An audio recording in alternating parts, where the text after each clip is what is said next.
व्यावसायिक तौर पे मछली पालन करने के लिए सबसे महत्वपूर्ण है मछली की प्रजाति का चुनाव। नए किसानों के लिए तिलापिया बायोफ्लॉक के लिए सबसे अच्छी प्रजाति मानी जाती है। इसी तरह बायोफ्लॉक में निम्नलिखित मछली प्रजातियों की खेती की जा सकती है। हवा की सतह में आकर सांस लेने वाली मछली, शिंगी, कोई, पापदा। पानी के भीतर सांस लेने वाली मछली, कॉमन कार्प, तिलापिया, रोहू, मिल्कफिश, शेलफिश जाति वाली मछली, वान्नमाई, टाइगर श्रिम्प। बाजार में बढ़ती मांग में रहने वाली वियतनाम कोई, अनाबस, पापड़ा, शिंगी, झींगा आदि प्रजाति भी चुनी जा सकती है। लेकिन इन मछली की खेती करना मुश्किल है, इसलिए नए किसानों को तिलापिया मछली से शुरुआत करने की सलाह दी जाती है। मछली की नस्ल का चयन करते समय कुछ बातों का जरूर ध्यान रखना चाहिए, जैसे कि पालन में आसानी, नए उद्यमी तिलापिया, पांगेसियस, कार्प किस्मों का चयन करें। अन्य प्रजाति की मछली पालते समय उनके खाने के तरीके, पानी की गुणवत्ता यानी क्वालिटी जैसे चीजों के बारे में विशेष जानकारी होना आवश्यक है। बाजार की जरूरतें, यह देखना जरूरी है कि आपके आसपास के बाजार में किस प्रजाति की मछली की मांग है। आसानी से विकसित होने वाली नस्लों की बाजार में मांग कम होती है क्योंकि उनकी उपलब्ध अधिक हो सकती है। मछली की नस्ल चुनते समय कुछ अन्य महत्वपूर्ण विचार: क्या जीवित मछलियों का परिवहन संभव है? कोई नस्ल की मछली अगर बाजार में लाइव डिलीवरी की जाती है तो इसकी डिमांड ज्यादा है। प्रोटीन और कार्बोहाइड्रेट की उपलब्धि, बायोफ्लॉक में कार्ब नाइट्रोजन अनुपात यानी रेशियो महत्वपूर्ण है, इसलिए अपने क्षेत्र में कम लागत वाले कार्ब और नाइट्रोजन युक्त कच्चे माल की उपलब्धता की जांच करें। लाइव फीड की उपलब्धि, बायोफ्लॉक में लागत कम करने के लिए बीएसएफ लार्वा, अज़ोला आदि जैसे जीवित फीड उपलब्ध होने से लागत कम हो सकती है। नस्ल के चयन और बायोफ्लॉक टैंक की स्थापना के बाद सबसे महत्वपूर्ण पहलू है अच्छी गुणवत्ता वाले मत्स्य बीज का चयन।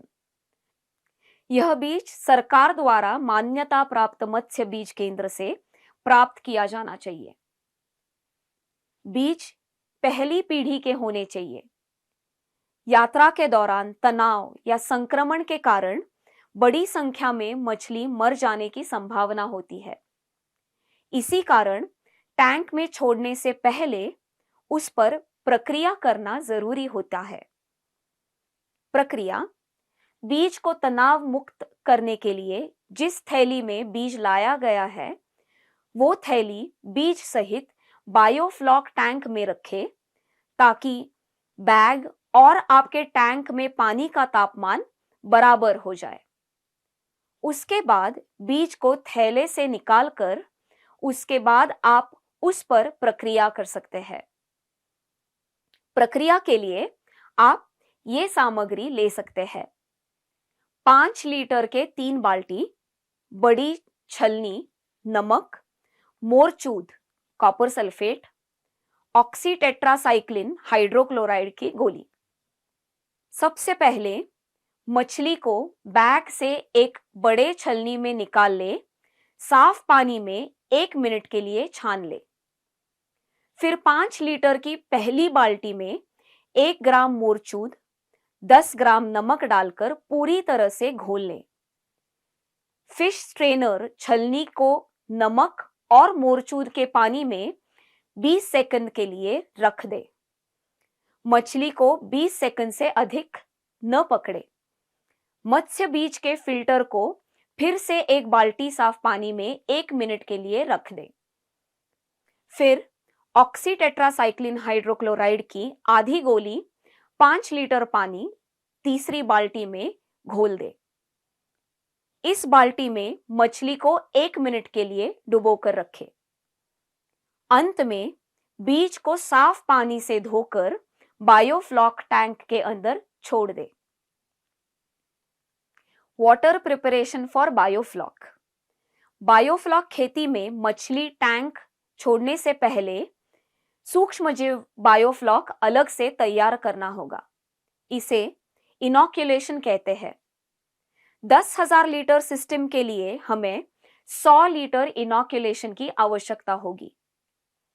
इसलिए 100 लीटर स्वच्छ ड्रम ले, इसमें एयर बबलर डालें, 3 किलो अच्छी खेत की मिट्टी लें, उसमें 3 किलो यूरिया डालें, 30 ग्राम कार्बन स्रोत गुड़ गेहूं का आटा डालें, इसे ठीक से मिलाएं और 24 से 48 घंटों के लिए वातन रखें।